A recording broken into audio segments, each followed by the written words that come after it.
Good morning, everyone. Welcome back to another edition of Course Corner. It is a bit of an overcast day here today, but we do not have 9-centimetre hailstones raining down on us today, which we had just on Tuesday.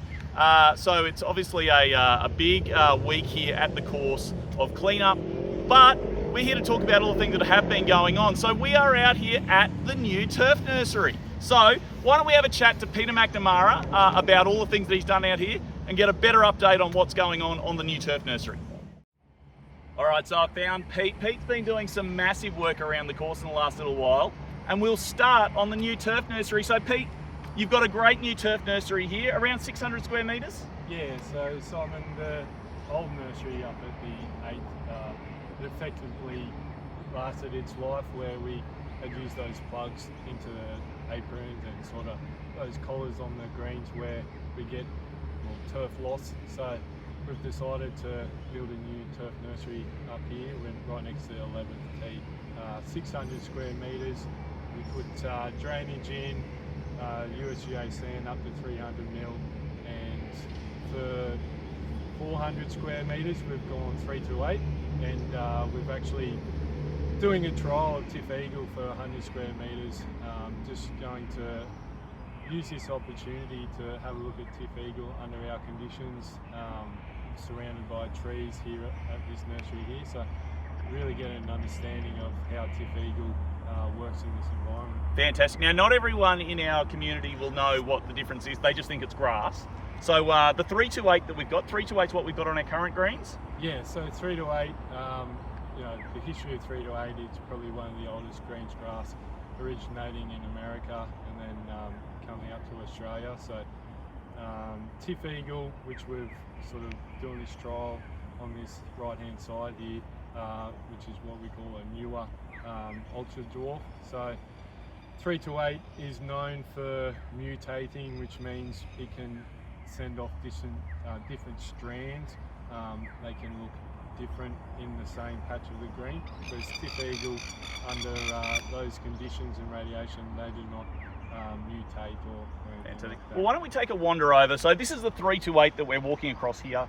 And as we get further over, there's a line in the turf nursery where we go to the Tiff Eagle. So if we come over here, Pete, do you just want to give us a quick explanation of like the differences in what you'd actually noticed in the grass between the Tiff Eagle and the 328? Yeah, so 328, it can get quite what we call leggy, where it requires quite a lot of verti cutting, a lot of maintenance practice to keep that thatch down. With the Tiff Eagle, through years of, I guess, research, they've actually have a finer leaf, a better ball roll, and again, coming back to that mutation where you'll see a really consistent colour across the green. So I suppose the really straightforward question is, if it's so much better, why are we considering keeping 328 as we are? Obviously, we're not doing all of the greens at the moment, and that's probably a big reason why we don't want to commit fully until we've done a really good investigation. Yeah, I think using this opportunity now where we've done the nursery, we get over a year's worth of I guess data to see how it performs under our conditions here. The 328 has actually adapted to the shade that we have to deal here with at Ashgrove, where some greens might not see sunlight till 1 o'clock in the afternoon, and the 328 in that situation has actually adapted and is performing quite well. So this gives it an opportunity for us to understand how Tiff Eagle would perform in our conditions. Fantastic. So I think the really big picture thing is that we're using this as a trial for future greens when we do our redevelopment. So making a decision now as to whether we're going to go with 328 or the Tiff Eagle into the future is a big call for the moment. We don't want to make that without actually looking at the grass a bit more closely. Thanks for that, Peter. The other thing that's been going on around the course, obviously we've done our big renovations for the year. So let's start with greens. What did we do this year? Yep, so very similar to last year where we took the opportunity to go down 10 millimetres with a thatch away machine. So that's a double pass, and the amount of material that came out of there was really pleasing.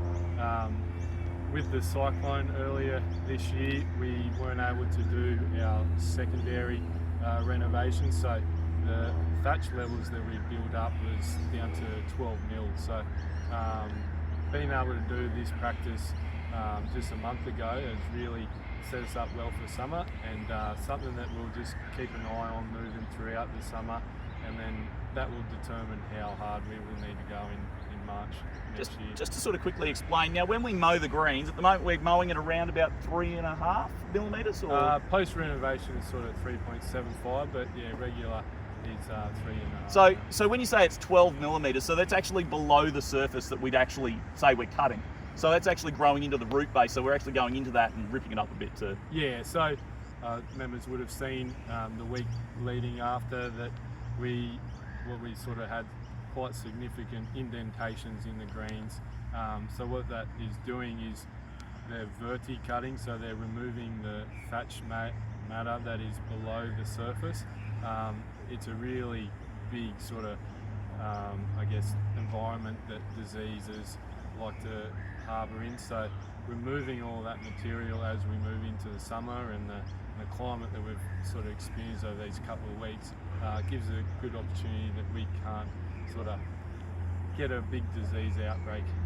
So it was quite important that we went 10 mil. Yeah, and that thatch layer is more brown than green. So normally we don't touch any of the thatch because we're just cutting the green tips off.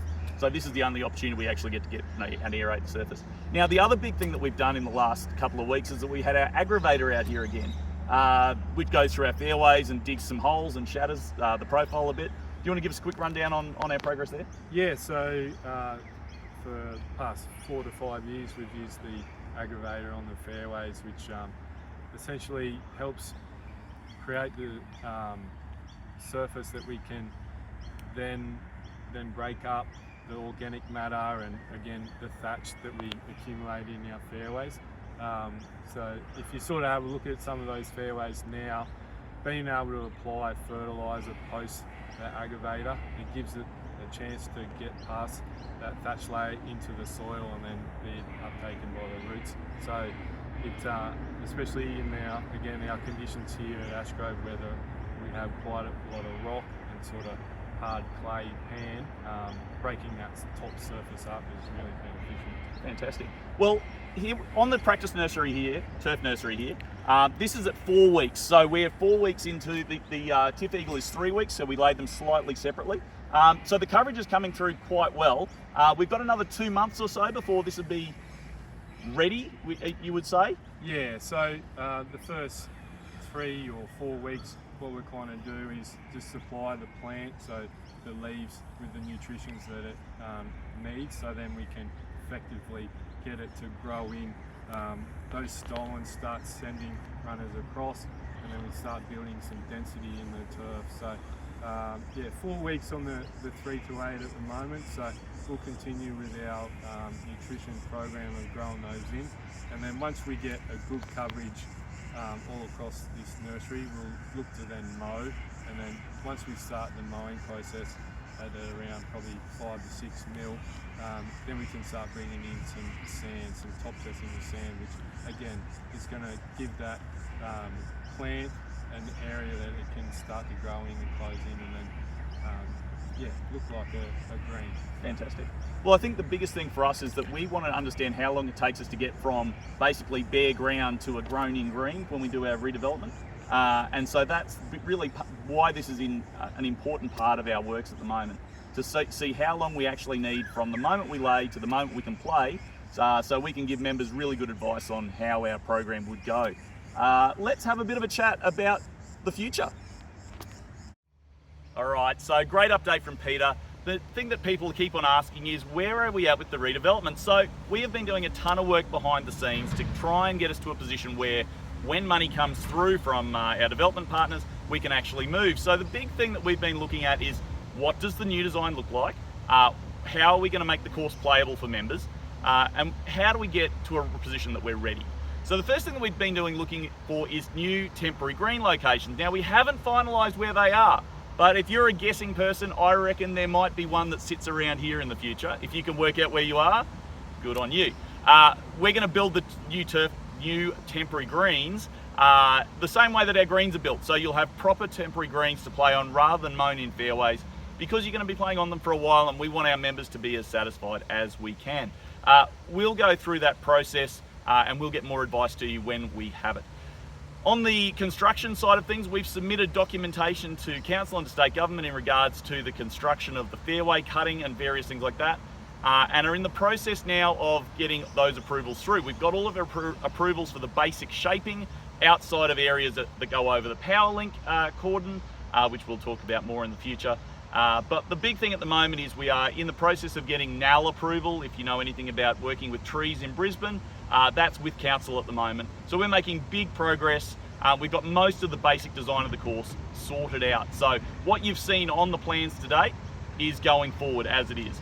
One of the other things that we're looking at is water security. So we're working on that. We will be coming back to you sometime early in the new year on our plans for that. So watch this space and we will come back to you. Look, I think that's more than enough for another week of Course Corner. Massive reminder for those of you that aren't members, the summer membership is now open. So 3 months of golf around Ashgrove, full membership for $350. You will not find a better deal if you want to get to be a member. We have a massive new TV in the clubhouse now. So come and watch the Ashes, come and watch all of your sport over the summer period in the clubhouse. We'd love to see you.